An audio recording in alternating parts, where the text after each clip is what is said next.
Hello, everybody. My name's Larry. Welcome to your solar weather update for Saturday, October 22nd, 2022.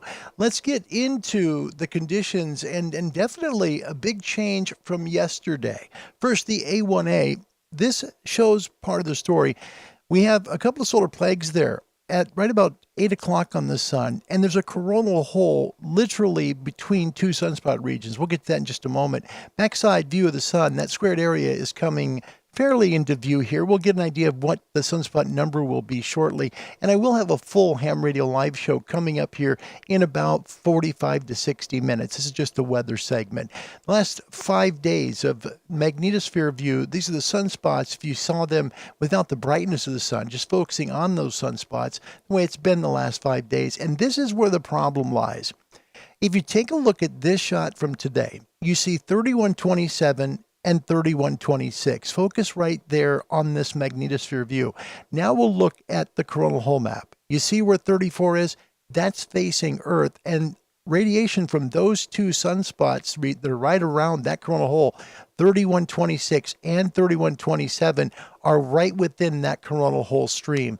The last 3 days of solar flare detection, this is going to kind of weave a story that SFIs will be dropping in the next day or so, and most likely the next 2 or 3. So things look like they're going to be slowing down a little bit activity-wise in the sun. Let's get to the storm that's in progress here. We'll do that with the slide that shows right here. A BZ component of the interplanetary magnetic field is negative. That's the big deal.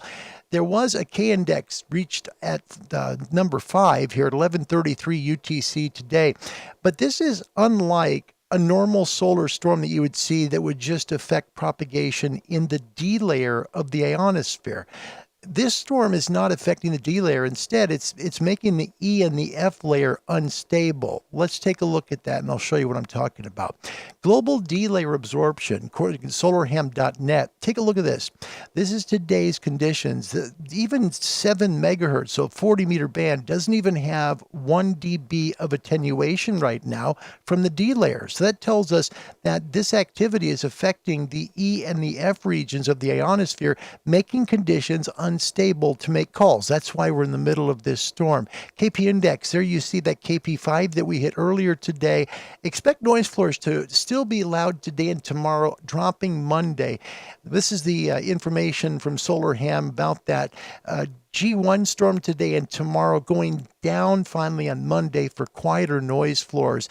It does pump up the aurora, however. Take a look at this. Here is northern Sweden, northern Norway, northern Russia, even parts of Alaska and the northern parts of Canada.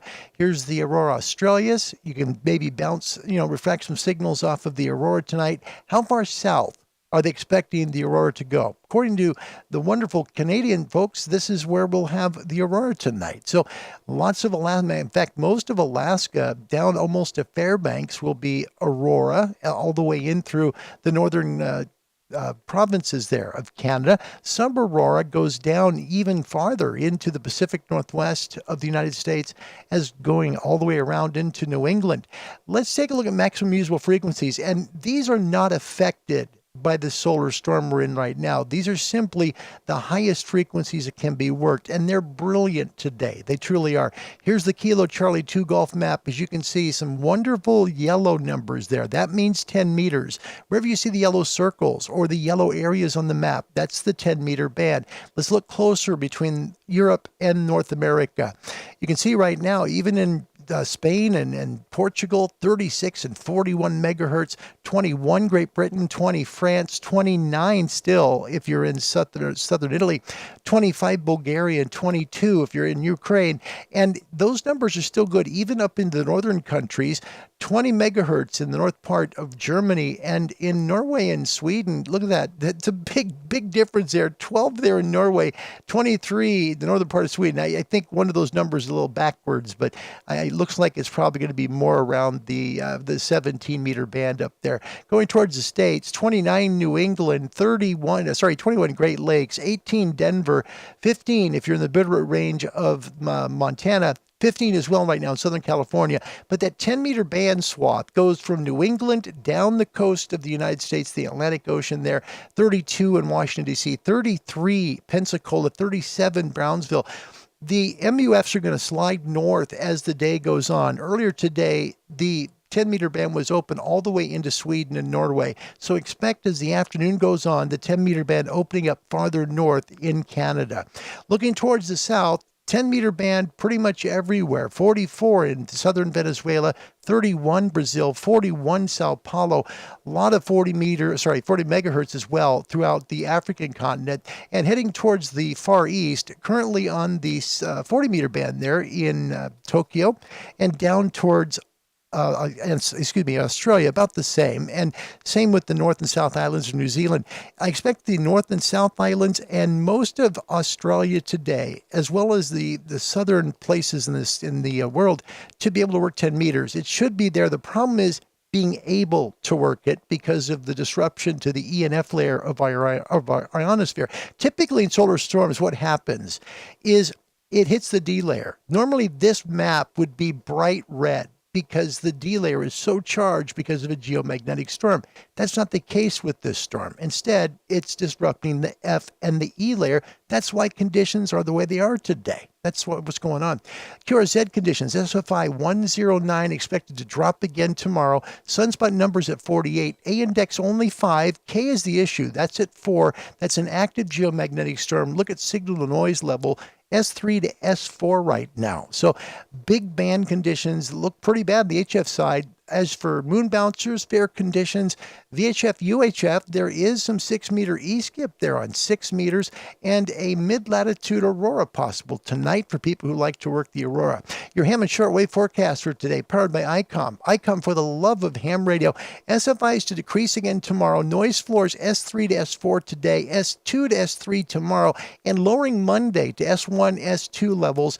Voice bands possible. And this is really going to be hit and miss because of what's happening in the ENF layers of our ionosphere today.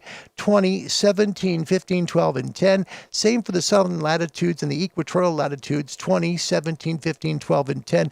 It's just a matter of catching an area of the ionosphere that is not disruptive. You can catch it, you just have to be patient. Data modes. This is good for data modes. You can work under the noise floors, right? 30 to 10 meters open today in the north, mid, and south latitudes. Some amazing FT8, FT4 calls to be made today. CB radio skip. So on 11 meters today, you're going to have spotty openings. It's not going to be a wide open day of DX on 11 meters. Just like the HF bands in amateur radio, those will be compromised as well, depending upon when you catch an area of the ionosphere that's not really shaken up from this storm, all right? Not tonight now on the amateur radio bands, it's going to be high noise floors tonight. Keep your headphones down and just know that noise floors will be high, S3 to S4. They will lower tonight, I believe. Tonight's was going to be that point where we get a little drop to S2, S3, and then S1 to S2 on Monday. Nighttime, amateur radio bands opening, 160. 80, 75, 60, 40, 30. And those are going to be your best bets. They're going to be amazing conditions, should be, because, again, the D layer isn't the one that's being affected on this storm. Instead, it's the E and the F layer. So nighttime amateur radio should be beautiful tonight, hopefully when the E and F layer kind of settle down after they get away from the sun, because as night falls, that radiation stream stops coming from the sun, and the E and F layer get a chance to reset and be able to, refract their signals better. So tonight, good conditions should be on 40 and 80. Best DX, remember, maximum usable frequency at sunset, then work your lower bands. Shortwave listeners, your bands open today, 31, 25, 22, and 19, and they will be noisy today. Expect high noise floors on the shortwave bands, daytime side. Shortwave nighttime bands, same thing, going to be noisy tonight, should drop tomorrow, and then drop again on Monday. Shortwave bands today, open 120, 90, 75, 60, 49, 41, 31, 25, 22, and the 19-meter band will be open tonight in the southern hemisphere about 90 minutes after sunset, and those signals will simply fade away. It's just a rough day. I mean, this is a very unique storm that we're having right now. This is not one that affects our D layer like it typically would. Typically, our D layer would be very, very charged. It's not today. This is simply the E and the F layer they're getting a lot of radiation, and we're having a hard time with refraction of signals off of those layers. It will not be forever, obviously. tomorrow we'll have a better day in amateur radio. I think tomorrow the ENF layer a little more stable for better calls. Okay. Thanks for watching this weather statement. If you have any questions or would like to get a hold of me regarding solar weather, please feel free and reach out to me. The email here is info@hamradiolive.org. That's info@hamradiolive.org. Thanks for watching. God bless you. We'll see you soon for the show. Goodbye, everybody.